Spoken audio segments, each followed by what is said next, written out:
Morning बच्चों, आज हम लोग देखेंगे कि potential energy of dipole.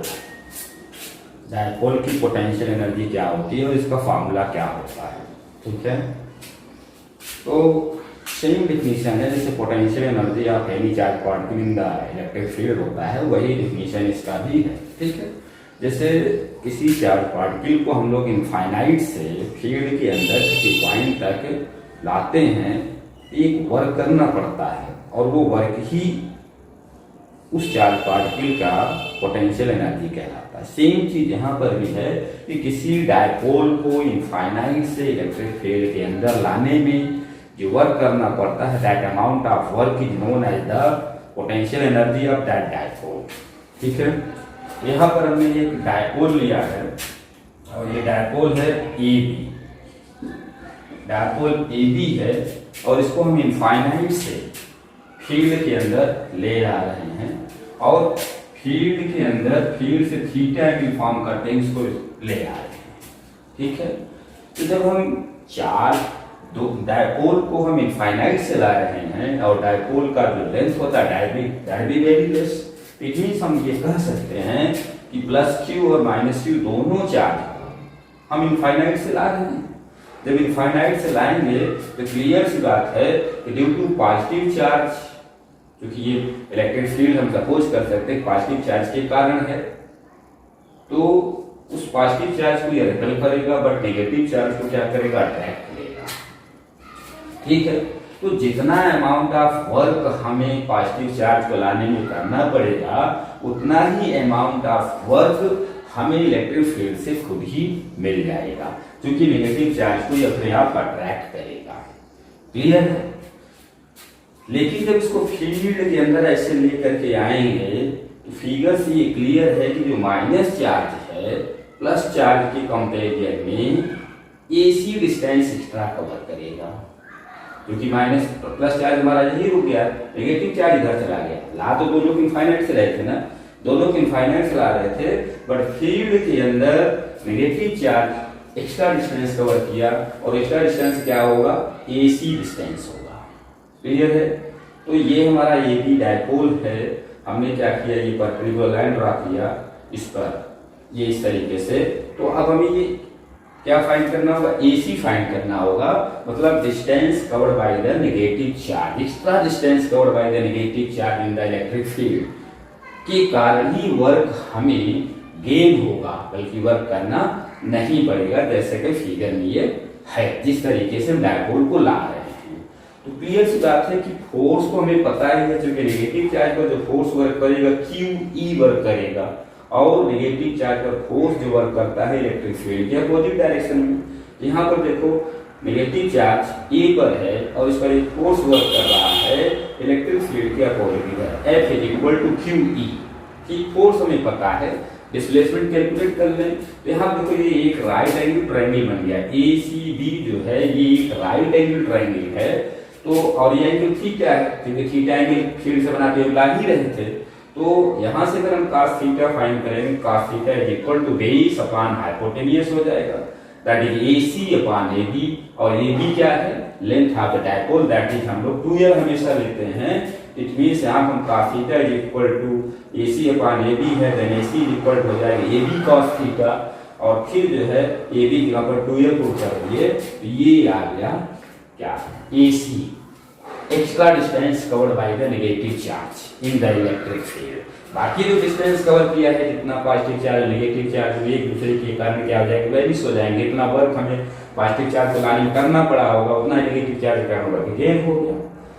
It means work done जो हमें कैलकुलेट करना पड़ेगा वो क्या हो जाएगा, work done is equal to force into displacement AC। और यहाँ पर जो फोर्स होगा, क्योंकि अपोजिट डायरेक्शन में है, तो हम इसको लिख सकते हैं क्या, माइनस Q इंटू E, और AC जो है वो 2L cos थीटा के इक्वल हो जाएगा। अब देखो minus Q into 2L into E cos theta हो जाएगा। And you know that Q into 2L जो होता है, it become equal to the dipole moment, that is as you know that Q into 2L जो होता है dipole moment की equal होता है, इट मीन्स W जो हो जाएगा माइनस PE cos थीटा हो जाएगा। ठीक है, और यही W ही जो होता है पोटेंशियल एनर्जी के इक्वल होता है, it means potential energy formula आ गया U is equal to minus PE cos theta. ये पोटेंशियल एनर्जी का फॉर्मूला हो गया। अब देखो नेचर में जिस भी सिस्टम का पोटेंशियल एनर्जी जितना कम होता है वो उतना ही ज्यादा स्टेब्लिश होता है। ठीक है, उतना ही ज्यादा इक्विलिब्रियम में होता है। तो यहां पर हम बात करें if theta is equal to 0 हो जाए, थीटा इज इक्वल टू 0 हो जाए तो उस केस में क्या हो जाएगा, cos 0 इज इक्वल टू 1 और u इज इक्वल टू हो जाएगा माइनस PE cos 0, चलो तो ये आ गया माइनस PE। ठीक है, और ये जो होता है minimum potential energy of the system होगा, और इस मिनिमम पोटेंशियल एनर्जी होने का मतलब ये पोजीशन जो होता है इक्विलिब्रियम पोजीशन होता है, इक्विलिब्रियम पोजीशन होता है। ठीक है, अगर थीटा की value u is equal sorry theta की वैल्यू 90 हो जाए तो उस केस में cos 90 की वैल्यू तुम्हें पता है 0 हो जाएगी, u की वैल्यू हो जाएगा 0 और u की वैल्यू 0 हो जाएगा। ये स्टेबल पोजीशन में नहीं होगा, इक्विलिब्रियम पोजीशन नहीं होगा, क्योंकि इस केस में ये पोटेंशियल एनर्जी जो है वो इक्विलिब्रियम पोजीशन से पोटेंशियल एनर्जी से ज्यादा है। का मतलब क्या होगा कि जब हमारा इक्विलिब्रियम पोजीशन, जब ये हम जैसे ये फील्ड है और फील्ड में डायपोल को हम इस तरीके से रख दें माइनस क्यू और प्लस क्यू, तो क्लियर बात है कि अपने आप ही मूव कर जाएगा, और मूव कर जाएगा प्लस क्यू इधर चलाएगा माइनस क्यू इधर चलाएगा। क्यों? क्योंकि प्लस क्यू पर चार्ज इलेक्ट्रिक फील्ड के डायरेक्शन में मूव करता है, माइनस क्यू पर इलेक्ट्रिक फील्ड अपोजिट डायरेक्शन में वर्क करता है, तो अपने आप ही क्या हो जाएगा, घूम जाएगा। तो इक्विलिब्रियम कहाँ रहा, इक्विलिब्रियम में ये कभी नहीं रहेगा। ठीक है, और अगर हम डायपोल मतलब theta is equal to 180 degree लेते हैं तो उस केस में u इज इक्वल टू क्या हो जाएगा, माइनस PE cos 180 डिग्री, और cos 180 की वैल्यू -1 होता है, एक माइनस यहाँ पहले से है, u इज इक्वल टू हो जाएगा P। इस केस में पोटेंशियल एनर्जी जो होती है मैक्सिमम होती है, बट ये अनस्टेबल पोजीशन होता है। ठीक है बच्चों, इसके बाद हम देखेंगे potential due to charge non conducting spherical body.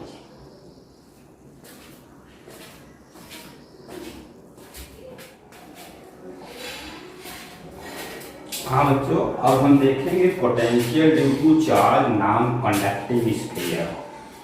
ठीक है, इसके पहले हमने बताया था potential due to charge spherical shell के कारण क्या होगा, मतलब स्फेरिकल सेल है उसके कारण पोटेंशियल किसी पॉइंट पर क्या होगा, उसके लिए फॉर्मूला डिराइव करवाया था।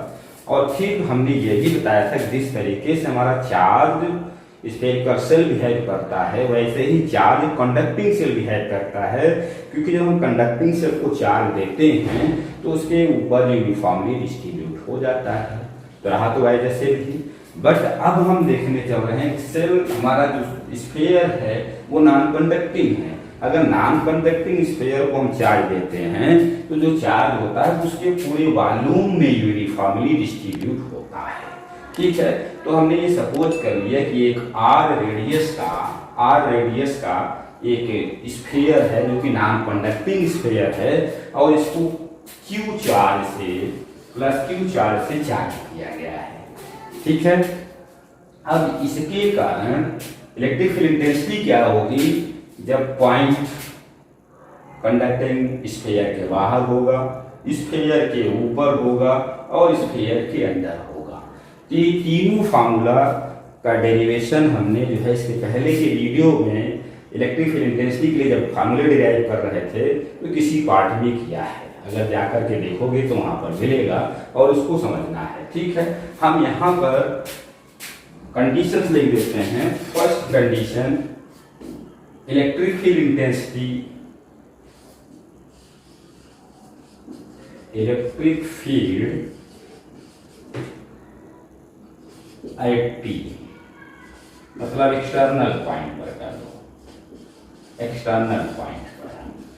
ठीक है, और इसके लिए फॉर्मूला था हमारे पास 1/4 पाई एप्सिलॉन नॉट Q/r², क्योंकि इस टाइम ये जो Q होगा पूरा का पूरा स्फीयर के अंदर ही होगा। जो गॉसियन सरफेस हम आर रेडियस को ले करके ड्रॉ करेंगे उसके अंदर पूरा का पूरा चार्ज होगा, इसलिए इलेक्ट्रिक इंटेंसिटी का फॉर्मूला ये हो जाएगा। ठीक है, और सेकंड केस अगर देखें तो इलेक्ट्रिक फील्ड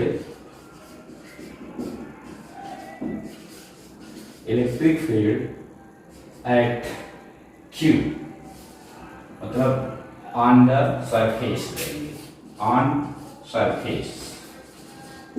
तो उस केस में भी कोई दिक्कत नहीं होती इलेक्ट्रिक फील्ड के लिए फॉर्मूला, क्योंकि यही आर ही कैपिटल आर हो जाता है। इस केस में केवल गॉसियन सरफेस जो बनाते हैं हम लोग वो इसके ऊपर ओवरलैप करेगा, इसलिए यहाँ पर भी फॉर्मूला हमारा क्या हो जाता है 1/4 पाई एप्सिलॉन नॉट Q/r² हो जाता है।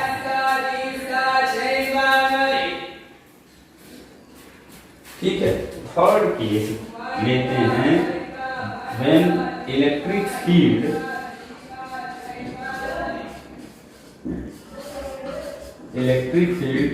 एट पॉइंट T, मतलब इनसाइड पॉइंट।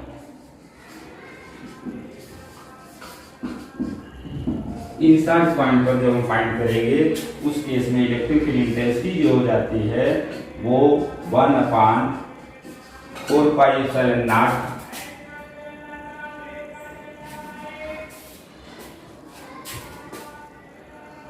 Q/r³ होता है। ठीक है, इसको हम फर्स्ट कह लें, इसको सेकंड कह लें और इसको थर्ड कह लें। ठीक है, अब अगर हम पोटेंशियल फाइंड करना चाह रहे हैं एट एनी पॉइंट, तो हमने एक रिलेशन डिराइव किया था कि V इक्वल टू होता है minus EdR from infinity to जिस पॉइंट तक ला रहे हैं। क्या वो पॉइंट अगर हमारा R है तो पोटेंशियल फाइंड करने का ये फॉर्मूला हो गया। ठीक है, अब एक्सटर्नल पॉइंट पर तो कोई दिक्कत नहीं, क्योंकि एक्सटर्नल पॉइंट के लिए इलेक्ट्रिक फील्ड इंटेंसिटी का ये फॉर्मूला होता है। इस केस में V इक्वल टू हमारे पास हो जाएगा इन्फिनिटी टू R, E की वैल्यू यहाँ उठाकर पुट कर देंगे। ये कहाँ क्लियर है, एट P पर हम फाइंड कर रहे हैं। ठीक है, तो इन्फिनिटी टू R और E की वैल्यू यहाँ पुट करेंगे तो 1/4 पाई एप्सिलॉन नॉट Q/r² हो जाएगा और dr। अब हमें इसको इंटीग्रेट करना है, तो ये वैल्यू जो हमारे पास है Q/4 पाई एप्सिलॉन नॉट, ये तो कांस्टेंट हो जाएगा और r² को जब हम इंटीग्रेट करेंगे तो ये हो जाएगा r⁻² प्लस 1/-2 प्लस 1। ठीक है, और ये माइनस माइनस प्लस हो जाएगा, मतलब अगर हम इसको लिमिट पुट कर दें इन्फिनिटी टू R, ये हो जाएगा Q/4 पाई एप्सिलॉन नॉट, ये माइनस माइनस साइन में -1 आएगा, इसको हम बाहर ले लिए, तब ये हमारे पास क्या होगा 1/r from infinity to R। ठीक है, अब ये वैल्यू क्या हो जाएगी अगर हम देखें तो Q/4 pi epsilon naught 1/r minus 1/∞, that is V equal to हो गया Q/4 pi epsilon naught into 1/r। ये फॉर्मूला हो गया, या इसी को इस तरीके से लिख दें 1/4 पाई एप्सिलॉन नॉट Q/r। ठीक है, पोटेंशियल उस पॉइंट पर जब स्फीयर से बाहर होगा तो उसके लिए फॉर्मूला हमारे पास हो जाएगा V equal to 1/4 pi epsilon naught Q/r। और सेकेंड कंडीशन एट Q ले लें, Q का मतलब हो गया सरफेस में, और सरफेस पर जब लेंगे तो ये आर जो है कैपिटल आर की इक्वल हो जाएगा और कुछ चेंज तो होना नहीं है, क्योंकि इलेक्ट्रिक फील्ड इंटेंसिटी में Q अपॉन R स्क्वायर है, जैसे ये वाला वेरी कर रहा वैसे यहाँ पर भी। तो पोटेंशियल क्या हो जाएगा 1/4 pi epsilon not Q upon R, ये हो जाएगा। ठीक है, बट जब पॉइंट T पर लेंगे, इनसाइड पॉइंट पर जब लेंगे, at point T, at T मतलब इनसाइड के पॉइंट पर लेंगे, तो उस केस में पोटेंशियल फाइंड करने के लिए हमें क्या करना होगा, V इक्वल टू फॉर्मूला तो हम यही लगाएंगे infinity to R E d R। लेकिन अब ये इलेक्ट्रिक फील्ड इंटेंसिटी इंफिनिटी से अब R की वैल्यू यहाँ तक आएगी, T से इंफिनिटी से T तक आएगी। तो अब हमें पहले इसको इंटीग्रेट करना पड़ेगा इंफिनिटी से कैपिटल R, देन R से अंदर वाले पॉइंट के बीच का distance, that is we can say R तक।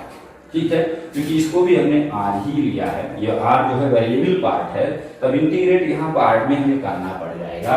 तो अब यही चीज क्या हो जाएगा, minus infinity to capital R E d R। ऐसा क्यों करना पड़ रहा, क्योंकि जो इलेक्ट्रिक फील्ड इंटेंसिटी है वो इंफिनिटी से सरफेस तक तो सेम तरीके से वेरी करती है, लेकिन अंदर के पॉइंट पर उसका जो है वेरिएशन इसका चेंज हो जाता है, डायरेक्टली प्रोपोर्शनल टू R हो जाता है।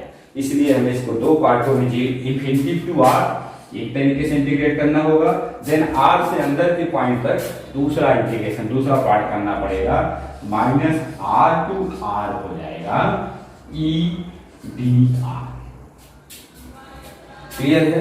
अब जब इसको देखो, जब हम लोग सॉल्व करेंगे तो ये तो वैल्यू यही आ जाएगी, ये वाली v equal 1/4 epsilon not Q upon R। जैसे यहाँ पर था हमारा कि 0 से लेकर के इंफिनिटी से लेकर के R तक इंटीग्रेट करना था, ठीक वही चीज यहाँ पर भी है, इंफिनिटी से लेकर R तक इंटीग्रेट करना, और वेरिएबल इक्वेशन जो हमारे पास वही है, तो यहाँ भी यही आएगा। चलो फिर भी हम इसको इस तरीके से लिख देते हैं 1/4 पाई Q upon 4 pi epsilon not, ये तो कांस्टेंट ही रहेगा जब हम किसकी वैल्यू पुट कर रहे हैं, E की वैल्यू, ये आ जाएगा 1/R स्क्वायर d। ठीक है, और फिर यहाँ पर देखें कि पूरी वैल्यू कांस्टेंट हमारे पास होगी, E की वैल्यू हमारे पास ये है, चलो ये पुट करते हैं, तो R जो है ये हो जाएगा 1/4 pi epsilon not Q R upon RQ, Q R upon RQ हो जाएगा, और dr इस केस में वेरिएबल हमारा केवल R है, बाकी चीजें कांस्टेंट है, तो यहाँ क्या हो जाएगा minus Q upon 4 pi epsilon not, और ये R की पावर -2 हो जाएगी, तो इसको इंटीग्रेट करेंगे जैसे कभी अभी हमने किया था इंटीग्रेट, तो ये क्या आ जाएगा 1 अपॉन माइनस का 1 upon R infinity to R, और यहाँ पर हो जाएगा Q upon 4 pi epsilon naught, R cube हमारा कांस्टेंट हो जाएगा, और जब R को इंटीग्रेट करेंगे तो हो जाएगा R स्क्वायर अपॉन 2, और लिमिट क्या है from R to small letter r। ठीक, अब जब यहाँ पर वैल्यू पुट करेंगे तो ये हमारे पास क्या आएगा 1/R, क्योंकि ये माइनस माइनस तो प्लस हो जाएगा, Q upon 4 pi epsilon naught 1/R minus 1/, into हो जाएगा। और इस केस में यहाँ पर अगर हम देखेंगे Q upon 4 pi epsilon naught RQ, और ये क्या हो जाएगा R square upon 2 minus capital letter R, जो लोअर यूजर पुट करेंगे capital letter R square upon 2, ये हो जाएगा लिमिट रखने के बाद। ठीक है, अब यहाँ पर हम Q upon 4 pi epsilon not, या नेक्स्ट इसे तो ये और लिख लें, ये हो जाएगा Q upon 4 pi epsilon naught into 1/R, और यहाँ पर क्या हो जाएगा, ब्रैकेट नहीं ओपन करते, बाद में करेंगे, तो ये हमारे पास Q upon 4 pi epsilon naught R cube in bracket R square upon 2 minus R square upon 2 हो जाएगा।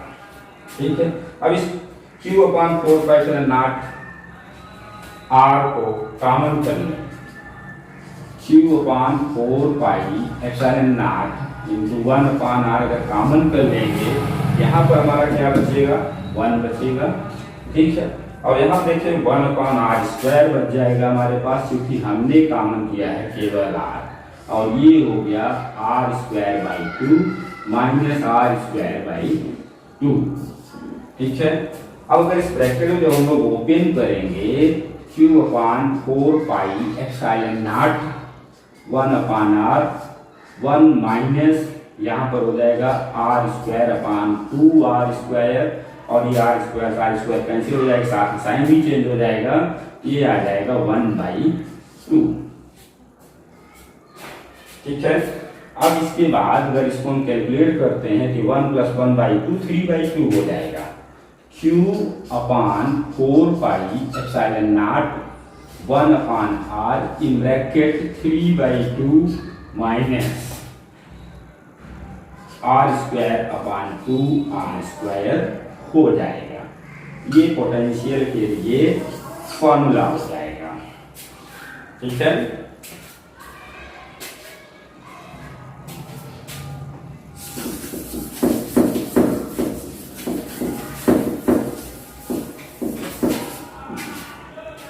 अब देखो अगर इसी फार्मूले को हम वॉल्यूम चार्ज डेंसिटी के टर्मों में ले आए तो Q की जगह पर क्या पुट करना पड़ेगा, ये देख लेते हैं। ठीक है, एक rho be the volume charge density,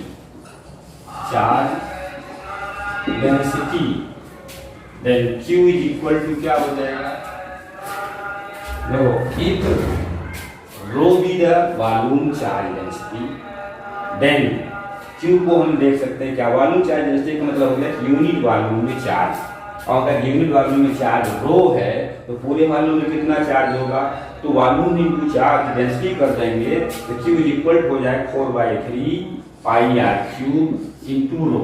अब ये वैल्यू हम इस इक्वेशन में पुट कर देंगे, यहाँ पर ला करके पुट कर देंगे तो V इज इक्वल टू हो जाएगा Q की जगह पर ही वैल्यू हमें पुट करनी है, तो इसको हम 1/4 pi epsilon naught into 1/r, और Q की जगह पर ये वैल्यू पुट कर देंगे 4/3 पाई आर क्यूब इंटू रो।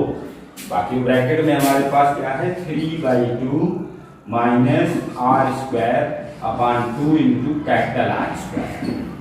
ठीक है, अब देखो 4 पाई से ये 4 पाई कैंसिल हो जाएगा, और ये जो r है ये क्यूब वाला पार्ट कैंसिल हो जाएगा, क्या बच जाएगा हमारे पास, आर स्क्वायर बच जाएगा। तो ये आ गया 3, यहाँ पर हमें मिलेगा तो 1/3 रो अपॉन, ये रो भी है तो हम लिख सकते हैं rho upon 3 epsilon naught, rho upon 3 epsilon naught into R square in bracket में 3/2 minus R square upon 2 R square हो जाएगा। अब इस आर स्क्वायर अगर अंदर ले जाकर मल्टीप्लाई कर दें तो रो अपॉन 3 एप्सिलॉन नॉट होगा, और ये हो जाएगा 3 आर स्क्वायर, जब इसको इधर ले जाकर मल्टीप्लाई कर देंगे तो ये हो जाएगा आर स्क्वायर, और ये आर स्क्वायर कैंसिल हो जाएगा अपॉन 2। इट मीन्स हम ये कह सकते हैं कि ये हो जाएगा 2 3 या 6 rho upon 6 epsilon naught in bracket 3 R square minus R square, ये स्फीयर के अंदर पोटेंशियल का फार्मूला हो जाएगा। ठीक है बच्चों, आशा करते हैं कि समझ में आया होगा। ठीक है, अगर समझ में आया हो तो आपको पसंद आया हो तो लाइक करें और शेयर करें। Thank you.